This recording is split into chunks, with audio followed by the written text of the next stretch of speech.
오늘 저는 어느 가족의 이야기를 해보려고 합니다. 그의 80대 노모는 재판 결과가 나오는 날 아들의 묘소로가 통곡했습니다. 재판 며칠 전에는 아들이 왔다고 치매 증상을 보이던 어머니입니다. 그의 아들은 재판정에 증인으로 출석해 아버지를 모를 리 없다. 아버지가 식사 도중이나 저녁 밤늦게 주말에라도 방 안에 들어가서 전화를 받았고 어머니가 누구냐고 물으면 성남시장이라고 했다라고 증언했습니다. 남편이 죽은 뒤 시리에 젖어있던 그의 부인은 떡볶이집에서 아르바이트를 하고 있다고 합니다. 아빠로부터 오늘 시장님과 골프를 쳤어 라고 자랑하는 영상편지를 받았던 딸은 이제는 대학생이 됐습니다. 사과를 바라지도 않는다는 그의 동생은 1심 판결이 내려지자 가족들의 마음은 조금이나마 편해지지 않았을까 한다라고 말했습니다. 짐작하셨겠지만 언론에 보도된 고 김문기 성남도시개발공사 처장의 가족들 이야기입니다. 김 처장은 대장동 사업 실무자로 검찰 수사를 받다 공사로부터 중징계를 통보받았고 다음 날 극단적 선택을 했습니다. 하지만 이재명 당시 민주당 대선 후보는 김 처장을 모른다며 장례식장에 가지 않았고 그 흔한 조화 하나 보내지 않았습니다.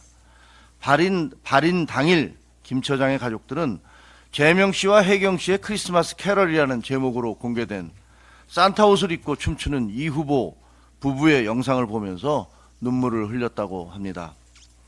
스스로 목숨을 끊는 것은 어떤 경우라도 미화되면 안 됩니다. 하지만 온몸을 바쳐 일했던 상사와 조직으로부터 존재를 부인당하고 책임을 받았던 김 처장이 얼마나 외롭고 고통스러웠을지는 상상이 됩니다. 그동안 이재명 대표와 관련해서 직간접적으로 연관된 사건에서 무려 4명이 스스로 목숨을 끊었습니다.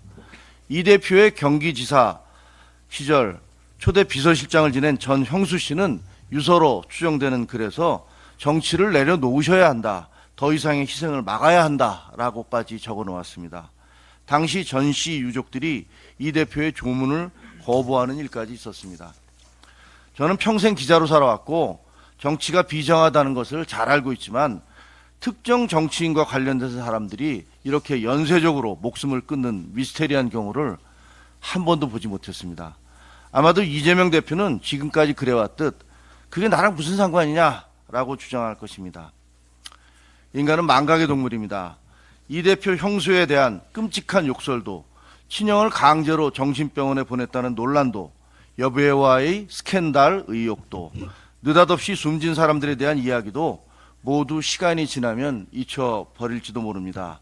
살아남은 자, 권력이 있는 자에 의해 역사는 아주 쉽게 각색되고 기억은 왜곡되기 때문입니다. 하지만 지난 15일의 판결은 하소연할 것 없는 억울함과 아픈 가슴을 안고 살아갔던 김문기 처장의 가족들의 이야기를 다시 끌어올렸습니다. 판결이 무죄였으면 이들의 억울함도 묻혔겠죠.